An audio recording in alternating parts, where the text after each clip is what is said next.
Je voudrais vous parler de la question de l'efficacité des vaccins.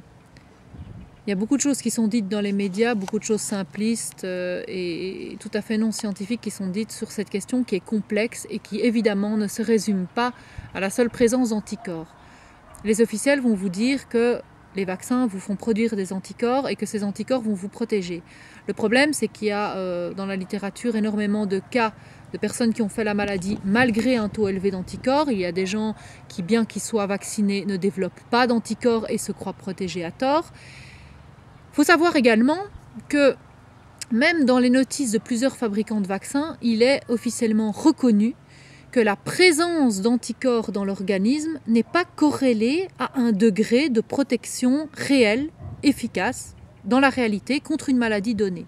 Donc ça veut dire que l'efficacité des vaccins est évaluée uniquement sur des critères artificiels de production d'anticorps et pas sur la protection effective contre une maladie donnée en situation réelle.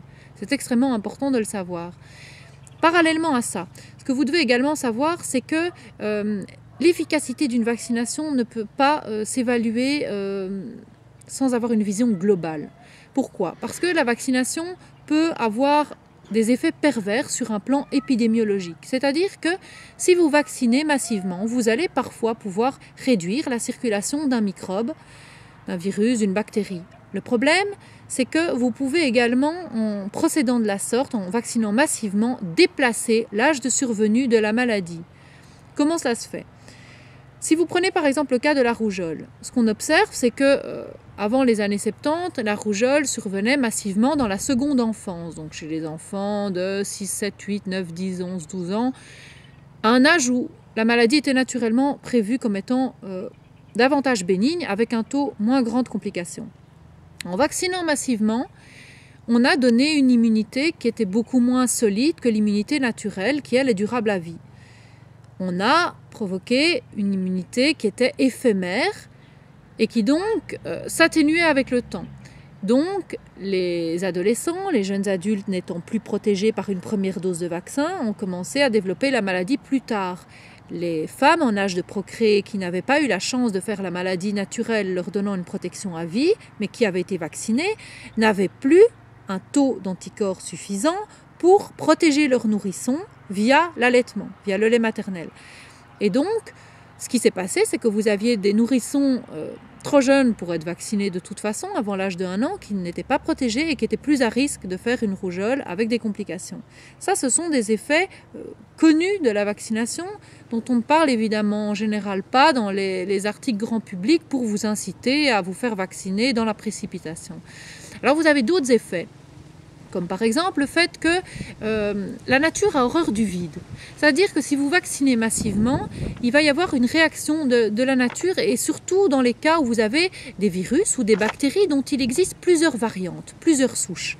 Si on prend le cas par exemple des pneumocoques, ce sont des bactéries qui peuvent donner des pneumonies, des méningites ou des otites, eh bien ce qui se passe, c'est que vous avez 80, 100 souches différentes, et la vaccination ne porte que sur 7 souches, sur 13 souches, sur 20 souches, mais pas sur la totalité. Donc évidemment, quand vous vaccinez, vous allez avoir une sorte d'effet compensatoire de la nature. Ça, c'est vu par exemple avec le vaccin Prevnar, dont il y a plusieurs versions, si vous voulez. Vous avez eu le Prevnar 7, qui était la première version, qui incluait 7 souches de pneumocoque, puis vous avez la nouvelle version, le Prevnar 13, qui inclut 13 souches de pneumocoque. On a vacciné massivement, entre autres en France, avec la première version du Prevnar, qui est, entre parenthèses, le vaccin le plus rentable de l'industrie pharmaceutique sur le plan des recettes globales. Et bien malgré la vaccination massive de 85% des jeunes enfants en France, ils se sont rendus compte que dans ce pays, qu'il y a eu une hausse des méningites à pneumocoque. Donc ça veut vraiment dire, en matière de prévention des effets graves, ce pourquoi on vaccine, eh bien ça ne fonctionne pas, ça ne marche pas.